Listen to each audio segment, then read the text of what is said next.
बात आज से करीब 50-60 साल पुरानी है। पूर्वी की शादी युगांत के साथ तय हुई थी।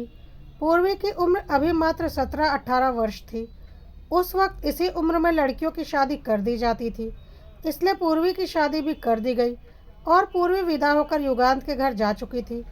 उस जमाने में अक्सर लड़की के साथ विदाई में घर की एक दाई भी जाती थी, जो लड़की के साथ उसके ससुराल में कुछ दिन रहती थी, उसका सहयोग करती थी, उसके ससुराल का वातावरण भी देखती थी कि हमारे घर की बेटी यहाँ खुश रहेगी या नहीं, और फिर कुछ समय के बाद या तो वह वापस आ जाती थी या तो कई बार ऐसा भी होता था कि कोई कोई दाई हमेशा के लिए लड़की के साथ उसके ससुराल में ही रह जाती थी, क्योंकि उस वक्त फ़ोन वगैरह की इतनी सुविधा नहीं थी और ना ही लड़कियां तुरंत तुरंत अपने मायके आ जा पाती थी। सालों साल बीत जाते थे, लड़की को अपने घर परिवार से मिले और उसके घर वालों को अपनी लड़की से मिले, इसलिए भी यह परंपरा उस वक्त काफ़ी चलती थी। पूर्वी काफ़ी अमीर खानदान से ताल्लुक़ रखती थी और उसके साथ उसकी दाई माँ यशोधरा गई थी। यशोधरा ने बचपन से ही पूर्वी का लालन पालन किया था और वह उसे अपने माँ के समान ही मानती थी। युगांत भी काफ़ी अमीर घर से ताल्लुक़ रखता था। उसे घर में किसी बात की कोई कमी नहीं थी। काफ़ी बड़ी हवेली थी युगांत के पिताजी की। युगांत के परिवार में युगांत के माता पिता और उसके बड़े भाई बहन थे, जिनकी शादियां हो चुकी थी। युगांत सबसे छोटा था। उस जमाने में सभी के कई कई बच्चे होते थे। युगांत कुल मिलाकर 6 भाई बहन थे और युगांत के सबसे बड़े भैया उससे करीब 20 साल बड़े थे। उसके बाद युगांत की 2 बहनें थीं और उसके बाद युगांत के 2 और बड़े भाई थे और आखिर में युगांत था। सबकी शादियां हो चुकी थी, बहनें अपने ससुराल में थी और भाई अपने अपने बिजनेस करते थे। युगांत के सबसे बड़े भैया केशव गांव में नहीं रहते थे। उन्होंने शहर में अपना घर ले रखा था और वहीं पर उनका बिजनेस था, और उन्होंने शहर की लड़की माधवी से ही शादी कर रखी थी, जो काफ़ी पढ़ी लिखी थी और अपना बिजनेस चलाती थी।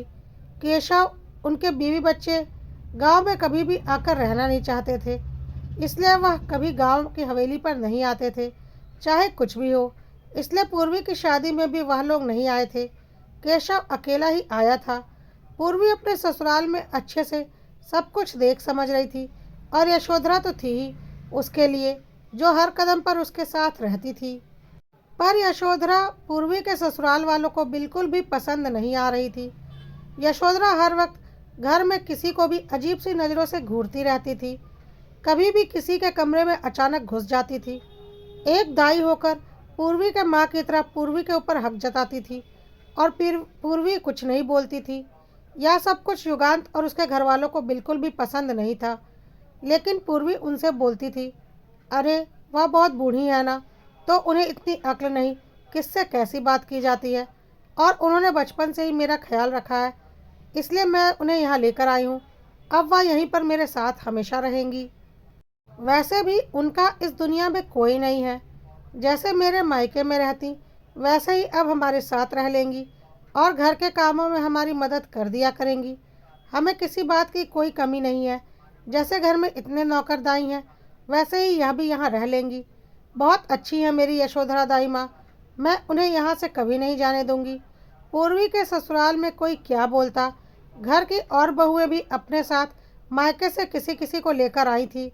कोई तो चला गया, पर कोई यहाँ रह गया, और यह जब परंपरा थी तो उसे तो निभाना ही था।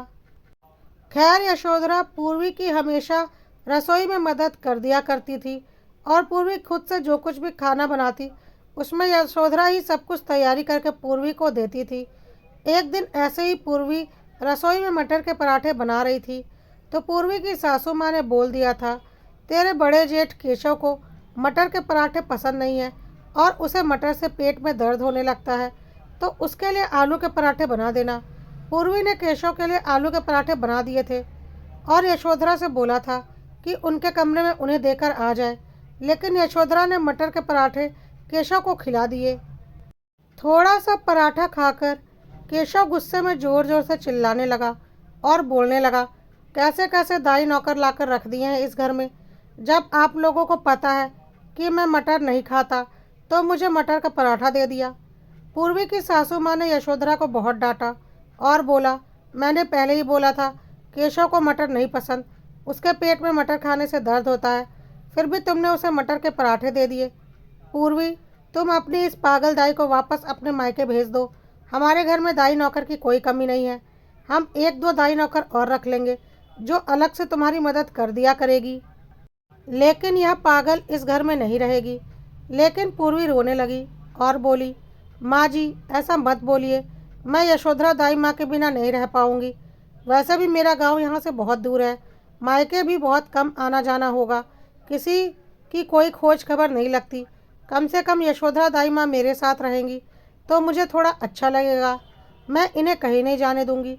पूर्वी बहुत रोने लगी तो युगांत ने अपनी माँ को समझा लिया और यशोधरा को भी समझा दिया कि अगर उसे इस घर में रहना है तो लापरवाही नहीं चलेगी, और अगर तुम्हें समझ में नहीं आता तो चुपचाप अपने कमरे में बैठो।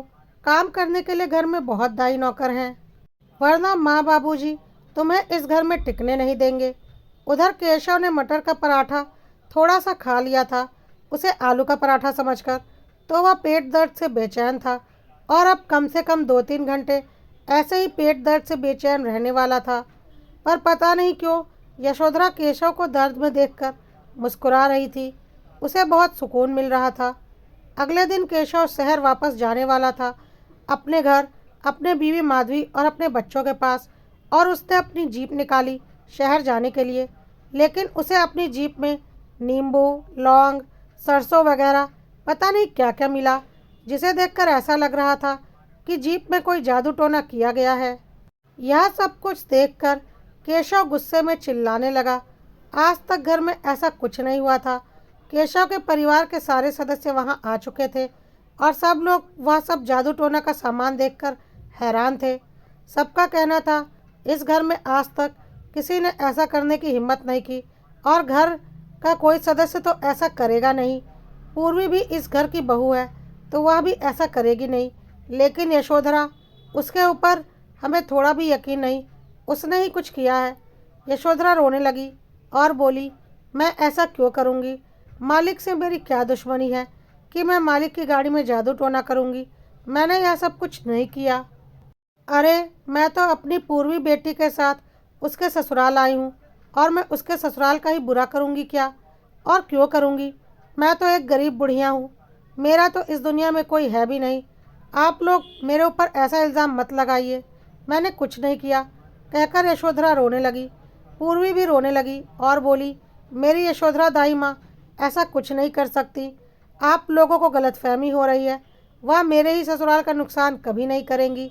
यह सब किसने किया है मुझे नहीं पता, पर इन्होंने नहीं किया। घर में और भी तो नौकर चाकर हैं, और भी बहुओं के साथ तो उनके मायके से दाई आई हैं। जब उनके ऊपर कोई शक नहीं कर रहा तो यशोधरा माँ के ऊपर आप लोग शक कैसे कर सकते हैं?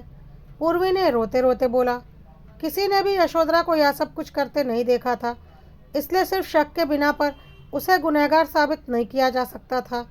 खैर, केशव ने गुस्से में उस दिन शहर जाना कैंसिल कर दिया और अपने कमरे में जाकर सो गया। घर में सब परेशान थे, यह सब कुछ किसने किया होगा? यशोधरा फिर अजीब सी नज़रों से केशव की ओर देखकर मुस्कुरा रही थी, साथ ही साथ पूर्वी भी यशोधरा की तरफ देखकर मुस्कुरा रही थी। मतलब साफ था, यह सब कुछ यशोधरा ही कर रही थी और पूर्वी को सब कुछ पता था। थोड़ी देर के बाद पूर्वी यशोधरा के पास उसके कमरे में गई और यशोधरा के गले लग गई। यशोधरा ने बोला, पूर्वी बेटा, बेटा आज केशव की आंखों में डर देखकर दिल को बड़ा सुकून मिला। उसे लग रहा है कि कोई उसे जादू टोना करके मारना चाहता है। अरे कोई नहीं मरता जादू टोने से, जादू टोने नाम की कोई चीज़ नहीं होती, यह सब तो सिर्फ मन का वहम होता है, लेकिन हम उस केशव को मारेंगे ज़रूर। पूर्वी ने बोला, सच में दाई माँ, बहुत सुकून मिल रहा है उस केशव की आंखों में डर देखकर।